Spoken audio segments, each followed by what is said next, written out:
तेरे आने की ये निशानी है, आज आँखों में, आज आँखों में, आज आँखों में एक कहानी है, तेरे आने की ये निशानी है।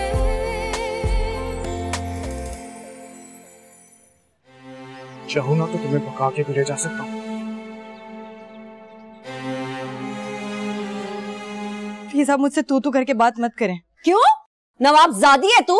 कहीं की मलका लगी हुई जो मैं तुझसे तमीज से बात करूं? है बेहया बेदीन औरत, सारा दिन सर नंगा करके फिरती है ताकि सारी दुनिया देखे तुझे। अगर उन्होंने ये रिश्ता बिल्कुल खत्म कर दिया ना तो मैं यहाँ फंदा डाल के फांसी लगा लूंगी अपने आप को। मुझे तो उसके किरदार पे शक है। यहाँ रहेगी तो पाशी को भी खराब करेगी। कल वो आया था केबल वाला लड़का, उसको लेके कमरे में चली गई थी।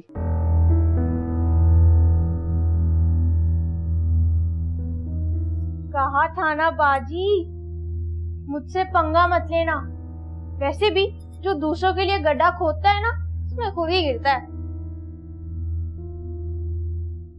जो कपड़े और जेवर मैंने दिलवाए थे वो रख लेना, इतना भी छोटा दिल नहीं है मेरा।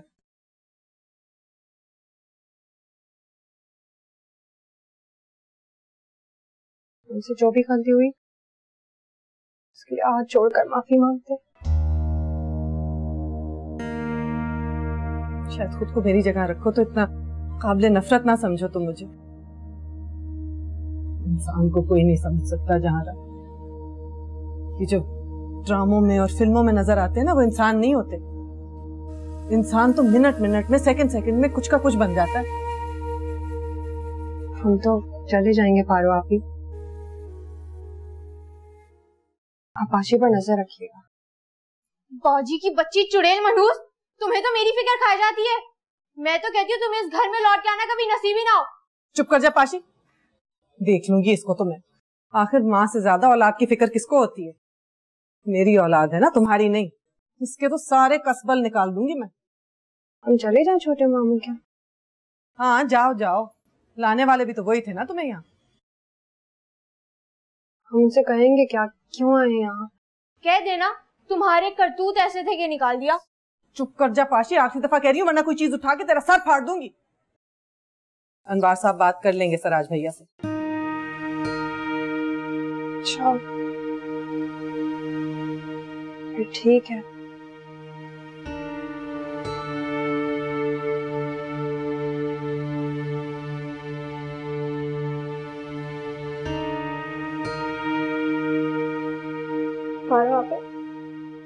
आपने हमारा बहुत ख्याल रखा,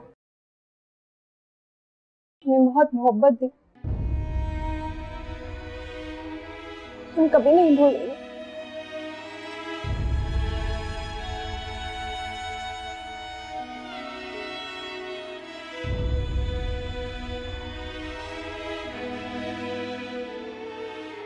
दफा हो यहाँ से।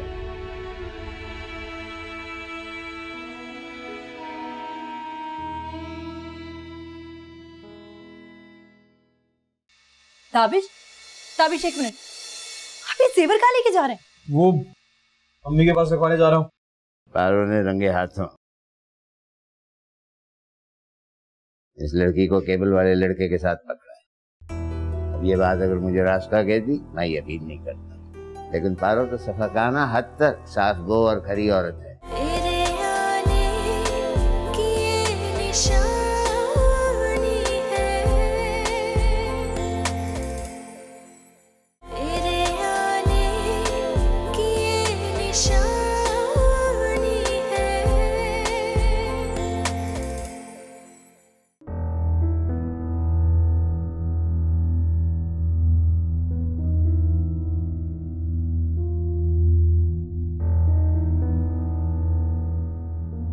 फायजा, खाना खा ले। खिचड़ी और कीमा पकाया तेरी पसंद का। अरे नहीं खाना ना मुझे खाना, यहाँ मेरी जिंदगी खत्म हो गई और आप कह रही खिचड़ी और कीमा खा लो। जहर मंगा दे मुझे, जहर ना खा लूं मैं। है ऐसा भी क्या शादी को सर पे चढ़ाना? आप आप मुश्तरी को लेके जाए ना हवेली, मौसम जाकी बहन से बात करें, उनसे बात करें जाके। किस मुंह से जाऊं? कितनी बदतमीजी की थी उसकी बहन ने, कितनी बेइज्जती की थी।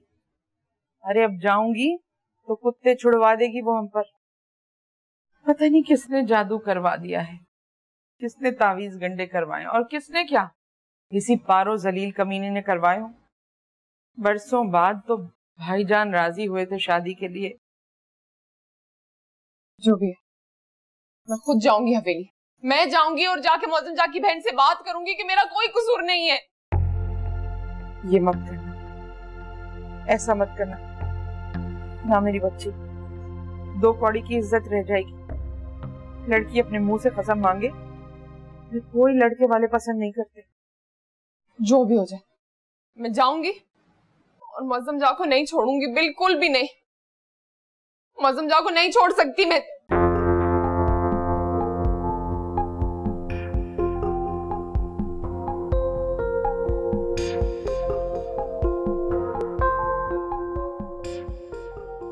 क्या बात है भैया, बड़े फ्रेश फ्रेश दिख रहे हैं। क्या छोटी भाभी ने उपटन से मालिश वालिश की है? अरे ये कोई वक्त है इस किस्म की बेसरोपा बातें करने का? हैं? क्या अकल वकल है तुम्हारे पास कि सरमाए के साथ वो भी फूंक डाला है? अब्बा मियाँ क्या ठीक कहते थे, जो मर्द घर नहीं चला सकता उसने जिंदगी खाक चलानी। भैया आप कुछ कहना चाहते हैं? जरूरी बात करनी थी मैं। अब वो जो लड़की है जहां आ रहा, वो मेरे यहाँ नहीं रह सकती। जवान बच्ची माँ है, उम्र ऐसी है कि जो वो लोग इस उम्र में देखते हैं वही करना शुरू कर देती। खुदा जाने उसके कितने मर्दों के साथ, लड़कों के साथ दोस्ताने हैं, याराने हैं। अच्छा, पाशी के भैया? पाशी के नहीं, जहां आ रहा के। भैया जहारा तो बहुत संजीदा, बहुत शरीफ सी बच्ची है। ये संजीदा और शरीफ है ना, ये अंदर से उतना ही गुन्ने होते हैं।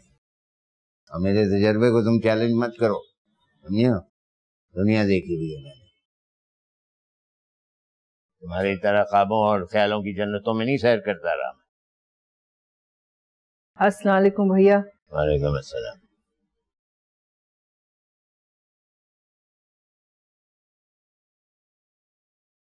तुम जाओ, भाईजान से जरूरी बात करो। चलो जाओ। पारो ने रंगे हाथों इस लड़की को केबल वाले लड़के के साथ पकड़ा है। अब ये बात अगर मुझे रास्ता कहती, मैं यकीन नहीं करता। लेकिन पारो तो सफाकाना हद तक साफ गो और खरी औरत है।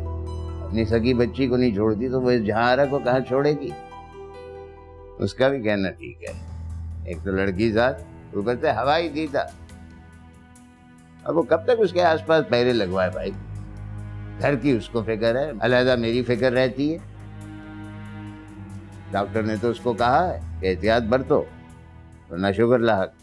वैसे मुझे अपने पास रखने में कोई एतराज नहीं है उसे, लेकिन अलमास को भी वैसे भैया लेके तो मैं ही आया हूं, तो जिम्मेदारी भी मेरी हुई ना। बहुत गलत किया, बहुत, समझियो मेरी बात। और मैं तो बहुत बुरा फंसते फंसते बचा हूं। मतलब कुछ नहीं।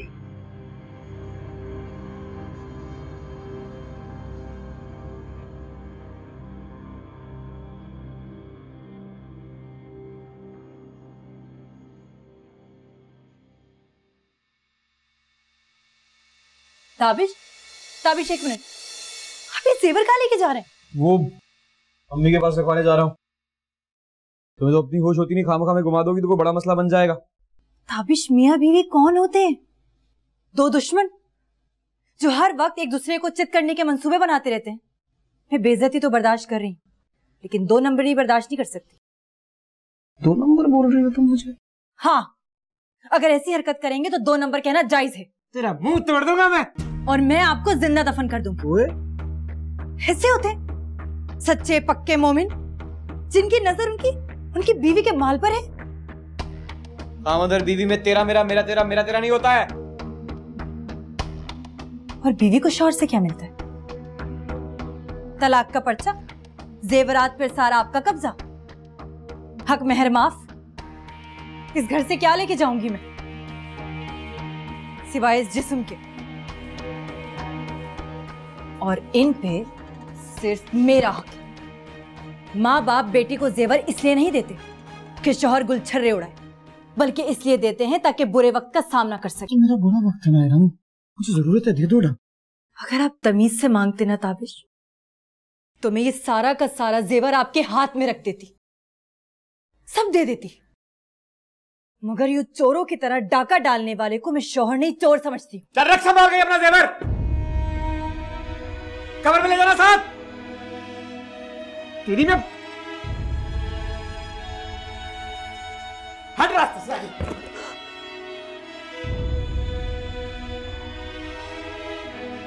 कब्र में ले जाना अपने साथ, भूखी।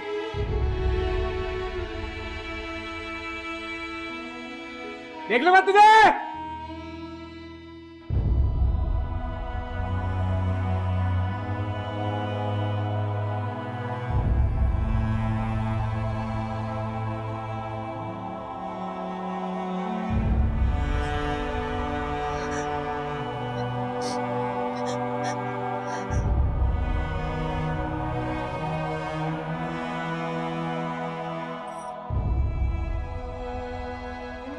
अस्सलाम वालेकुम मामानी। वो आपको हमारे आने का पता तो चल गया होगा। जाहिरी बात है, बदनामी ढोल ताशे पीटती हुई आती है, खबर तो मिल ही जाती है ना। पता नहीं क्या जरूरत थी इन्हें तुम्हें वहां से उठा के यहाँ लाने की। भाई कम से कम हिंदुस्तान में तुम जैसे तैसे जिंदगी तो गुजार रही थी, यहाँ तो आके मुसीबत ही कर दी तुमने, अपने लिए भी और दूसरों के लिए भी। मगर अब वापस भी तो नहीं जा सकते ना, और पासपोर्ट भी तो जला दिया था। और एक बात कान खोल कर सुन लो, अपने मामू से बातें लगाने की जरूरत नहीं है, एक से दो करके। यूं ही वो हर बात पर काट खाने दौड़ते हैं।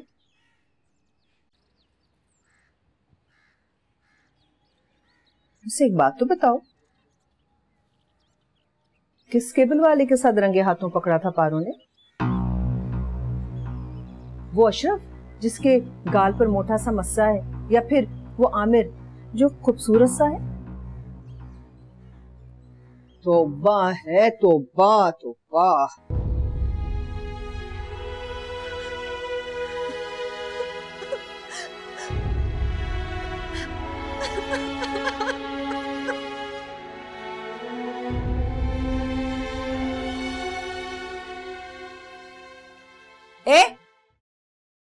ये तुम दोनों क्या खुसर फुसर करती रहती हो आजकल? मुझे देख के चुप हो जाती हो।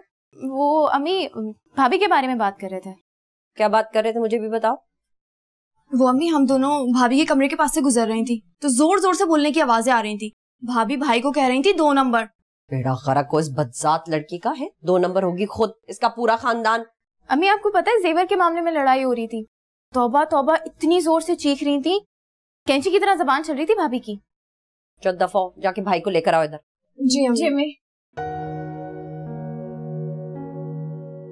अच्छा लगा तुम्हें यहाँ वापस देखकर। ऐसे लग रहा है जैसे मैं सही ठिकाने पे आ गई। लो जी, फिर से शुरू होगी दोनों की लव स्टोरी।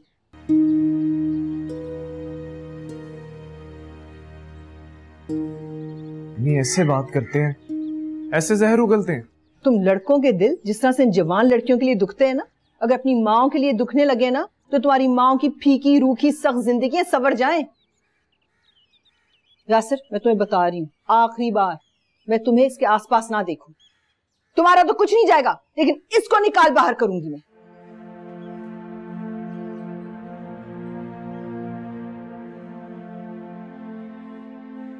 तो तेरी बीवी जो है ताबिश, वो इनकारी है जेवर देने से।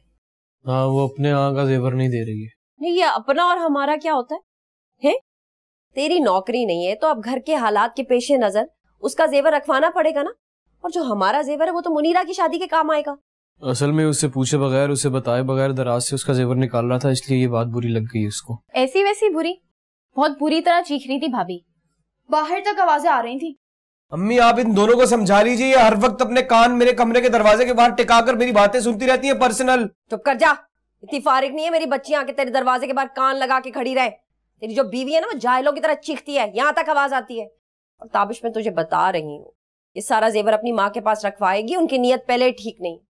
और देखना जिस बीवी का जेवर उसके शौहर के काम नहीं आया तो आग लगे ऐसे जेवर को। और तुझसे बात नहीं होती तो मैं चल के बात कर लेती हूँ।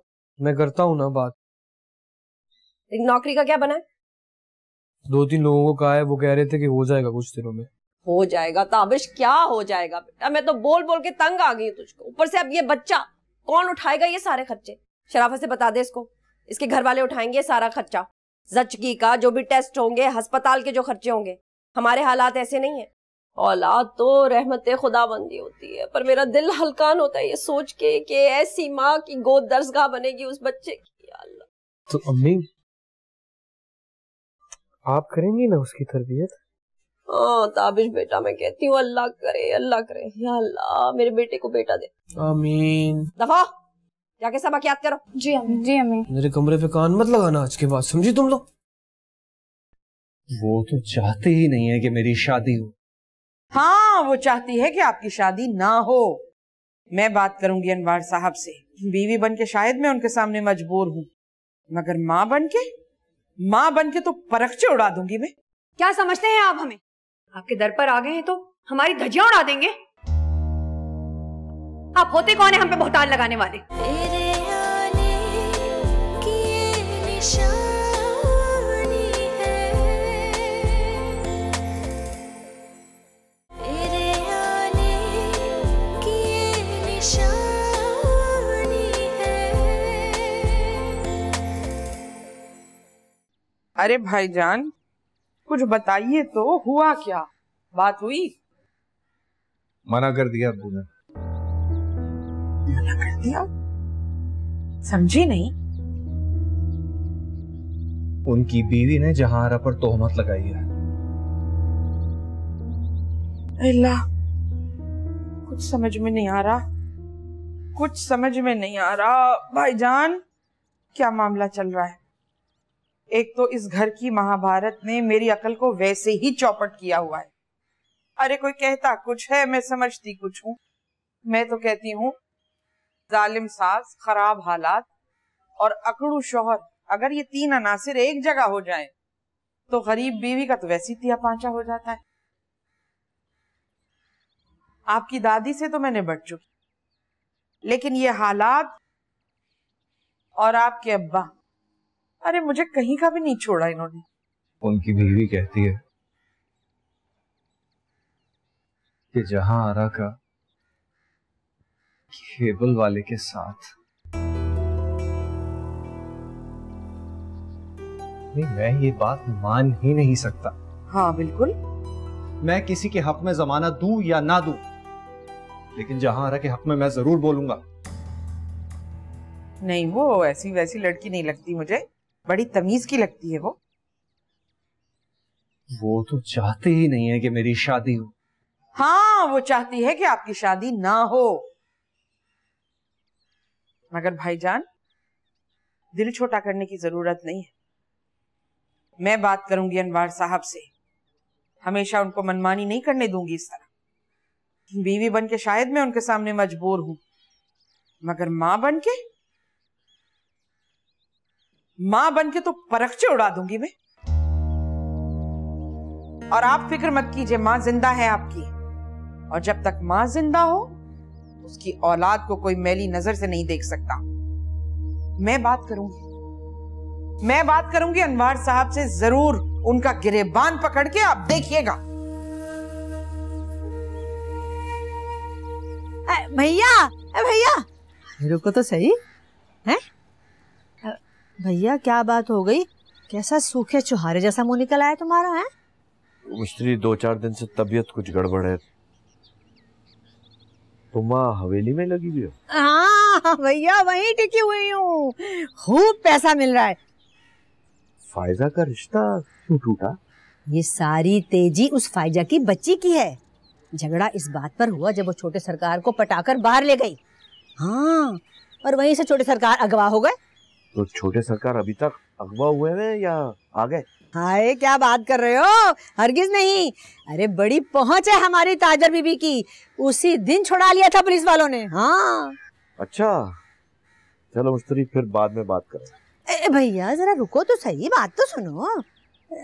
मैं मुझे कह रही थी कि वो उस बच्ची के क्या हाल है जो तुम हिंदुस्तान से लेकर आए थे, क्या वो अभी पारो के यहाँ आई है?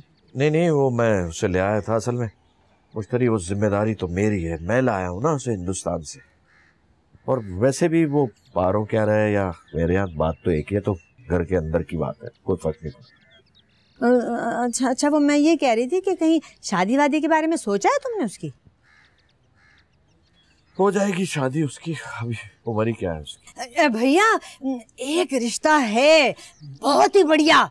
हाँ, वो जिस लड़के का फायजा के लिए रिश्ता आया था ना, उसका। तुम्हारा दिमाग खराब हो गया मुश्तरी?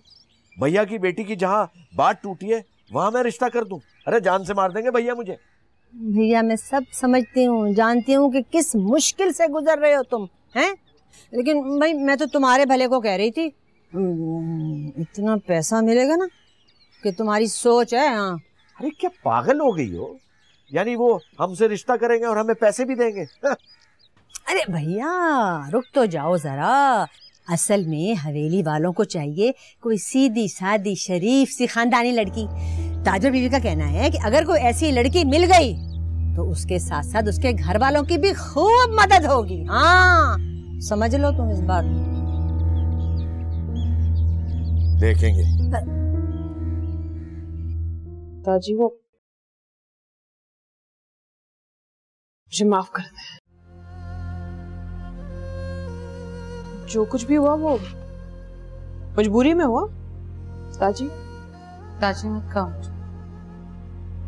मत कहो ताजी। मैं तुमसे कहा भी था कि ज़ैनब बाजी का कैंसर बिगड़ रहा है, मैं बाहर लेके जाना पड़ेगा। तूने तो कहीं अनसुनी करती। क्या करती मैं? मेरे लिए तो वो माँ जैसी है।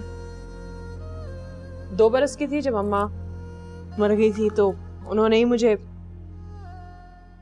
तुमने अपने सारे मसलों के हल का जरिया बनाया मुझे, लेकिन फिर मेरे साथ क्या किया?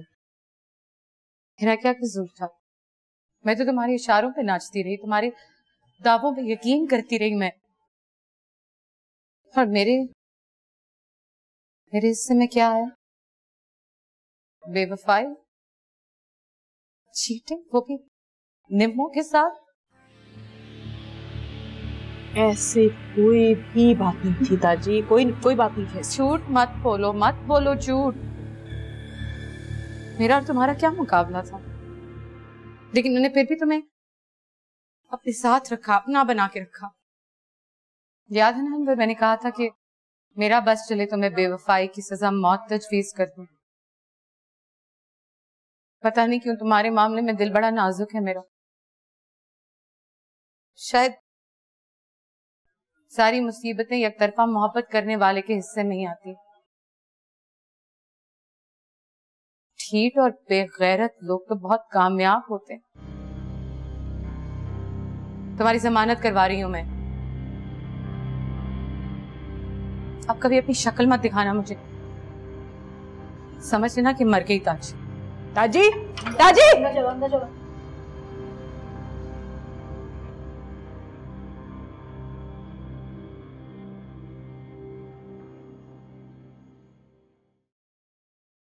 क्यों कर रही हो मेरे साथ ऐसा? जैसे मैं कोई हकीर फकीर या भीख मंगाऊं? पागल हो गए हैं आप। पागल? अक्ल से पैदल हूं, कमीना हूं, जलील हूं, उल्लू का। जाइए यहां से आप। मेरे ऊपर क्यों गुस्सा कर रही हो? अगर तुम्हारी और भाईजान की बात बिगड़ गई, इसमें मेरा क्या कसूर? अगर इसमें मेरा हाथ होगा तो मुझे पकड़ के मारो, गालियां दो। क्या समझते हैं आप हमें? आपके दर पर आ गए हैं तो हमारी धज्जियां उड़ा देंगे?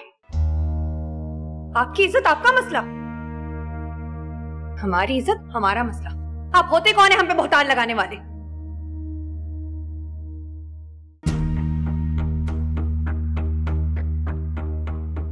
वो मैं चाय का कहने आया था इसे। लोगों को बातें बनाने का मौका तुम्हें भी नहीं देना चाहिए।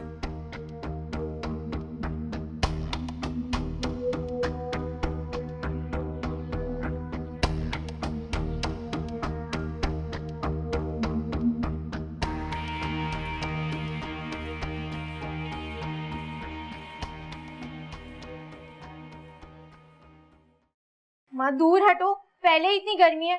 सुबह ही सुबह दिखा जरा, लिपस्टिक लगाई तूने? वो होंठ फट रहे थे मेरे, इसलिए जरा सी लगा ली। इतनी गर्मी में होंठ फट रहे थे तेरे? पता नहीं कितने झूठे मरे होंगे जब तू पैदा हुई। अरे यार अम्मा, क्यों बात पकड़ के बैठ जाती हो? आजकल तो चौथी पांचवी की लड़कियां लिपस्टिक लगाती हैं, मैं तो फिर 9th में हूँ। पाशी पाशी पाशी बहुत ऊंचा उड़ रही है तू। ये ना समझना कि जहारा चली गई तो तुझे मैं छूट दे दूंगी। ला अम्मा, कितनी चालाक हो तुम। जब जहारा के खिलाफ साजिश करती थी तो कैसे मुझे अपने साथ में लाया हुआ था, और अब जब वो यहाँ से मर गई, दफन हो गई, तो आंखें दिखा रही हो। चुप कर, इतने बड़े बड़े झूठ बोलने लगी है तू, वो भी ऐसे एतमाद से। तुम्हें हुआ क्या है अम्मा? कुछ दौरा तो नहीं पड़ गया? बात करने की तमीज है तुझे? क्या बोली थी? मुझे दौरा पड़ रहा है? और कहीं अकेली नहीं जाएगी तू। जा रही हूँ मैं उठाने अनवार साहब को, वही लेके जाएंगे तुझे और वापसी में मैं लेने आऊंगी। हर वक्त चौकीदार, हर वक्त बॉडीगार्ड। कौन हूँ मैं? कोई चोर हूँ या डकैत हूँ?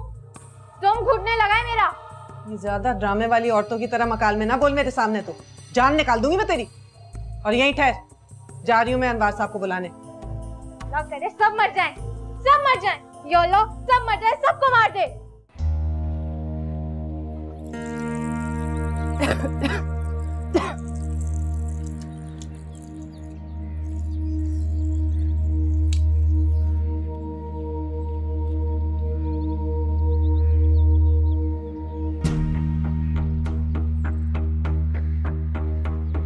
ए, उठ, पहनो दुपट्टा। दुपट्टे के बगैर नाक कटवानी है हमारी? पहनो दुपट्टा। कितनी दफा समझाया है कि दुपट्टा फैला के लिया करो, कपड़े धो रही है बाहर, कोई देख लेता तो। अच्छा सुनो, मैं वो दर्स के लिए जा रही हूँ। बाजी नसीन, ये पानी का बिल तुम्हारा बाप देता है? बंद करो नल का। और वो तख्त के ऊपर ना ड्राइंग रूम के पर्दे पड़े हुए, वो धो लेना। मुनीरा से मैंने बाकी घर के पर्दे धुलवा दिए थे, अब इतना काम कर लोगी ना? जी धो दूंगी, मगर अम्मी मैंने कभी पर्दे नहीं धोए। वाह इरम बेटा, मैंने पहले कभी पर्दे नहीं धोए। तो फिर एक काम करो, सर के बल खड़ी हो जाओ या उल्टी कलाबाजियां लगाओ। ये कोई बात है करने वाली? पर्दे भी वैसे ही धुलते हैं जैसे चादरें धुलती हैं। जी धो लूंगी। और मेरी बात सुनो, ये वॉशिंग पाउडर जो है ये मुफ्त का आता है, हराम के पैसे मेरे बेटे के। हमारा दीन भी एतदाल पसंदी का दर्स देता है, लेकिन यहाँ पे पहले कौन सी दीन की बातें पूरी हुई हैं जो ये बात पूरी हो जाएगी? पता नहीं किस किस्म के बेदीन और गुमराह लोगों में फंस गए। एक बात कहूँ अम्मी,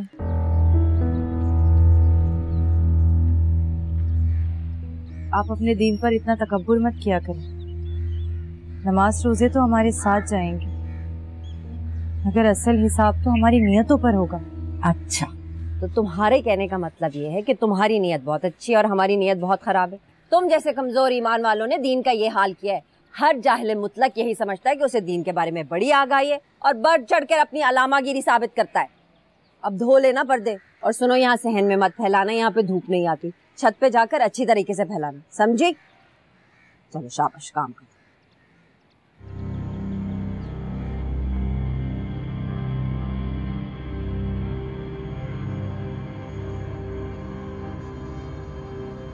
सारी जिंदगी परेशान ही रहेंगे आप। जरा सोचिए, किसी की बदुआ तो नहीं है जो पीछा नहीं छोड़ रही आपका।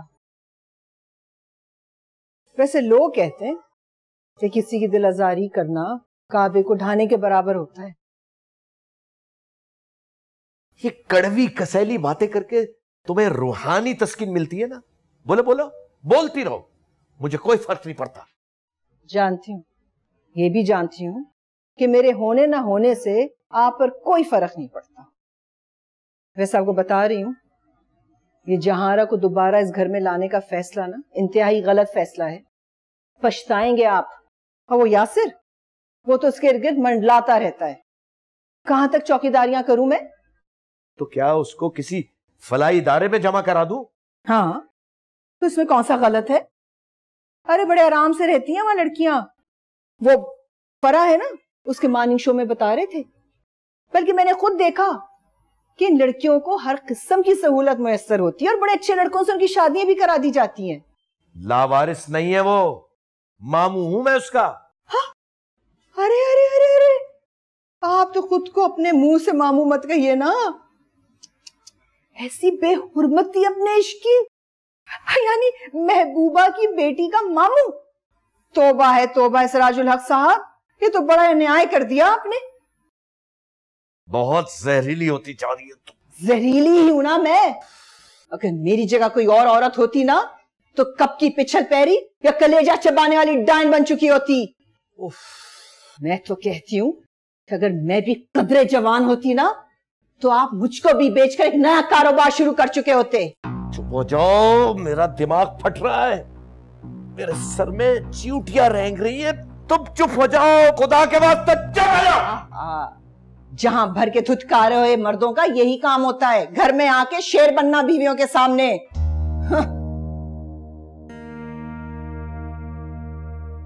मौसम जाओ बिल्किस, मौसम जाओ नादरा, मौसम जाओ जल्दी आओ, मौसम जाओ, मौसम जाओ निकालो।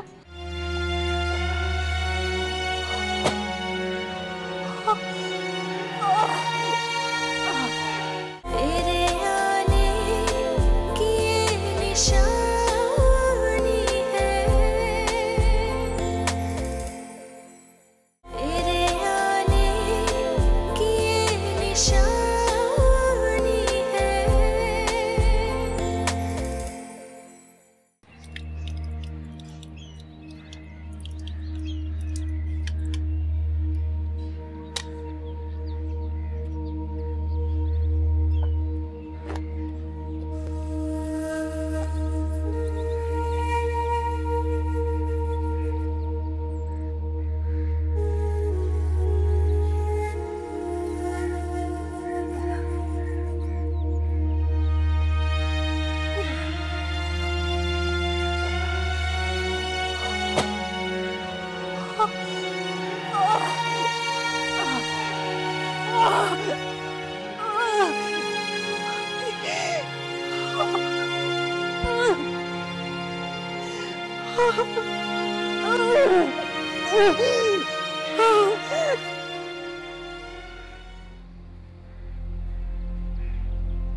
मौसम जा,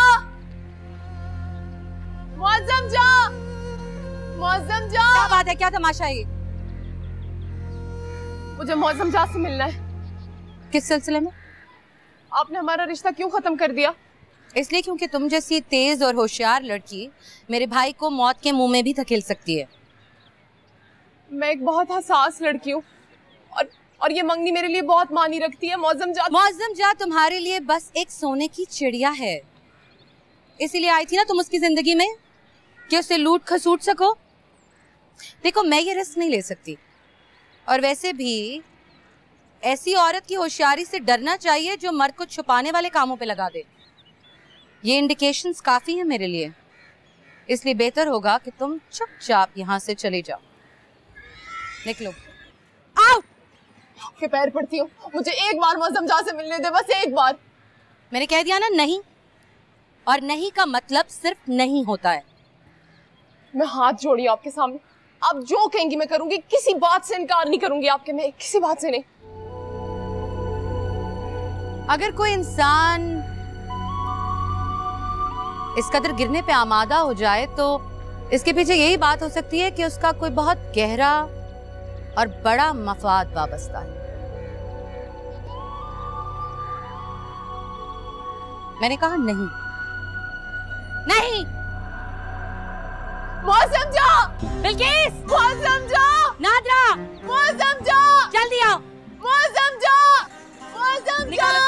निकालो मुझे, छोड़ो मुझे तुम। निकालो इसको फौरन यहाँ से, और आइंदा कभी ये नजर ना आए मुझे यहाँ। गेट से बाहर फेंक कर आओ। ये ठीक है कि तूने अनवार साहब को उल्लू का गोश्त खिला के अपने काबू में किया हुआ है, मगर ये मत भूलना कि दूसरों की तकदीर के फैसले करने वाली तू कौन होती है। मरी नहीं हूं अभी मैं, मौत नहीं आई है मुझे। आपकी साहबजादी इंडस्ट्रियल होम का झूठ बोल के हमारे घर पहुंच गई थी। पंजे झाड़ के मौजम जाके पीछे पड़ चुकी है आपकी बेटी, और अगर उसने अपनी हरकतें ठीक न की तो मैं उसके अगले पिछलों को छोड़ूंगी नहीं। एक बात बताऊं, आपकी गैर मौजूदगी में मैंने यहाँ से खुद एक लड़के को बाहर निकलते हुए देखा है। तोबा तोबा, इस उम्र में उसकी ऐसी हरकतें।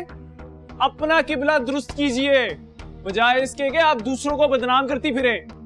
अगर ये शादी हुई तो मैं तलाक की जिल्लत तुम्हें इस उम्र में दूंगा।